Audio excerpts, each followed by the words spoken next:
This is what $104 in groceries looks like from Costco in New Jersey. All right? Don't believe me? Every time it's time to go to the grocery store, I seriously get nauseous. I've got 30 minutes if you want to spill your mind. Give me all your reasons to why I should take my time. Used to have forever, but you never cared that much. Just tell me why I should give you more than a goodbye, baby. Why you won't tell me why you won't do it again, do it again, do it again, do it again, and we won't end up as friends. Do it again, do it again, do it again. I trusted you once, but I won't do that again.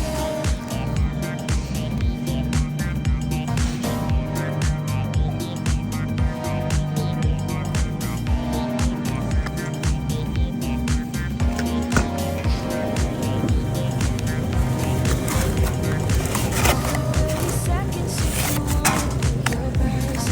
Don't ask for forgiveness 'cause you know I'm that type. You know you had me good, but now I can't look into your eyes. Oh baby, just tell me why I should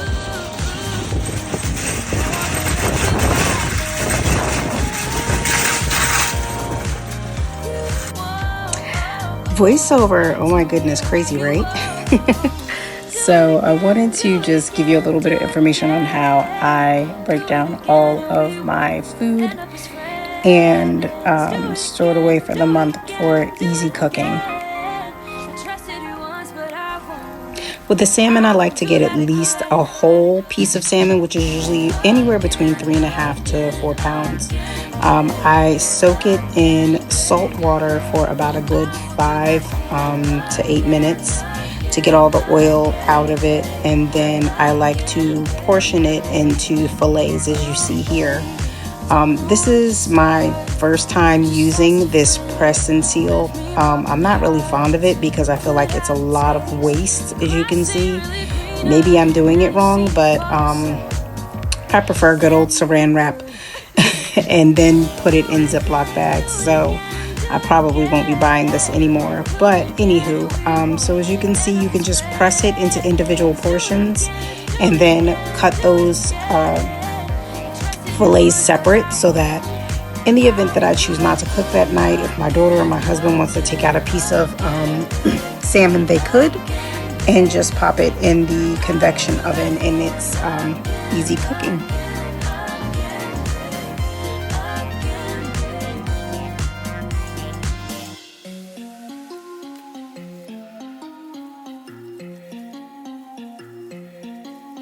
I know you have questions, I don't have answers, clearly no manners, baby. I know you want it better, putting on the pressure. All right, up next is the garlic. What I like to do is buy this bag of already peeled garlic from Costco. I used to buy the big bags of garlic bulbs and sit there and peel it and break it down, and that was so time consuming until I saw on Instagram this wonderful idea of already peeled garlic.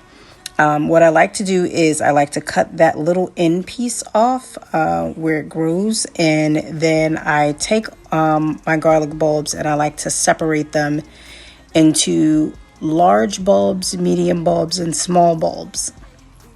I take the largest bulbs and I put them in a jar of water to use when I just want to chop my own garlic, or usually I'll do sliced garlic with the largest bulbs. And then I take the smallest bulbs, put them in my food processor, and chop those up for minced garlic. And then the medium-sized ones, I usually make garlic confit. I did not do that this month because I just didn't feel that I needed to, as we're changing our diet. So I won't be cooking like the sauces and different types of things that I normally use garlic confit for. So I just basically separated it into the large bulbs and small and medium bulbs, and made minced garlic with that. I had to change positions because that standing was not it. So I'm sitting at the counter and watching Dexter and finishing up this garlic. Okay, here's where I was showing you guys. I took the small bulbs, put it in the food processor, and then the larger bulbs into my jar for sliced garlic. So then I just blend the small bulbs up with a little bit of olive oil or avocado oil, whichever you prefer. And then I'm just going to put them into the molds and pop them in the freezer and take them out as needed when I'm cooking.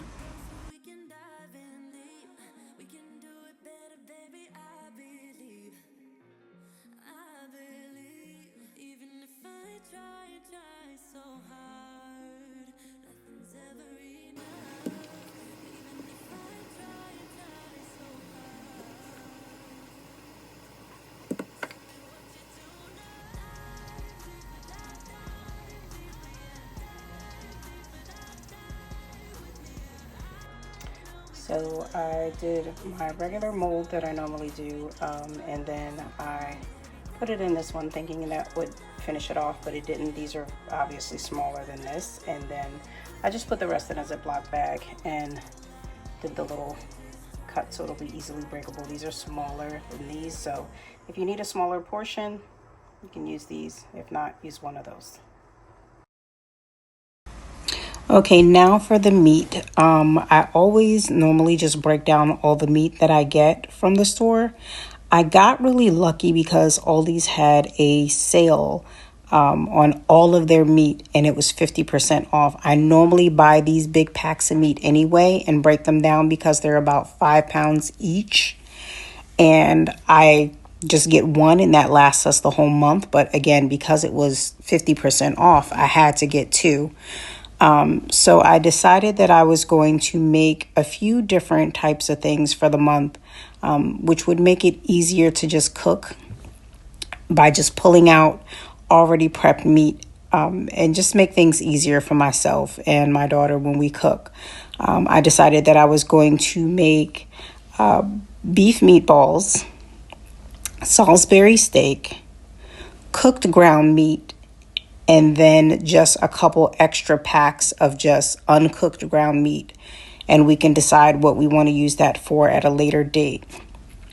I was going to make beef hamburgers, but I also had some leftover beef tenderloin that after I cut my filet mignons from, I had the rest of that meat, and I used my meat grinder that attaches to my KitchenAid, and I made filet mignon burgers. So I didn't want to double up on the burgers. So that is what I'm doing here, and we're just going to get all this meat broken down and put it in the freezer, and then I'll transfer it over to Ziploc bags and label that.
Okay, so this is everything I was able to prep.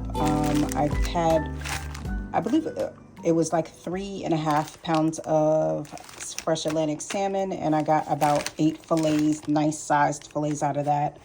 This is the turkey, spinach, and mozzarella meatloaf. We got Salisbury steaks. We got about eight of those. And then this is about 4 pounds of ground beef, which I'll section it off so when it freezes, I could just break it in half. This is cooked ground beef. We can do tacos or nachos or something to that effect with that. And then we got 8 turkey burgers. And then I also, last week, I broke down a whole beef tenderloin. And I got about 12 filet mignon steaks out of that, which we already ate. And then the rest, I used my meat grinder to make filet mignon burgers, and I got 10 of those. And these are the turkey meatballs, and you can make like teriyaki meatballs, things like that, whatever you want to use them for. Some people use them for spaghetti, but we like beef meatballs in our spaghetti, so I made some of those as well. And then I went and picked up, my daughter gets WIC for my grandson, which is a big help. And I always wait to get the vegetables because vegetables go bad so quickly. So we got cauliflower, a head of lettuce to use to make sandwiches instead of using bread. We're trying to do a no carb keto type thing in our household, so we're eating a lot of vegetables. I got some cucumbers, a head of fresh broccoli to make broccoli and cheese soup, which is keto friendly, various peppers, grapes for my baby grand because he loves grapes, green beans, and then a head of cabbage, and then I also got some apples, and then eggs. Holy crap, why are the eggs $6.49? I ain't even gonna comment on the whole that, and some celery. So yeah, and that was it for today. So we're gonna put all this food that we so meticulously broke down, and it'll make making meals and staying keto, no carb friendly, easier when it's time to cook. I nearly forgot. I also got 3 pounds of uncooked ground beef. And when I was putting all the meat away in my deep freezer, I saw another pack of the $1 ground turkey. So there's that. That's a lot. I'll give you the price breakdown in a second.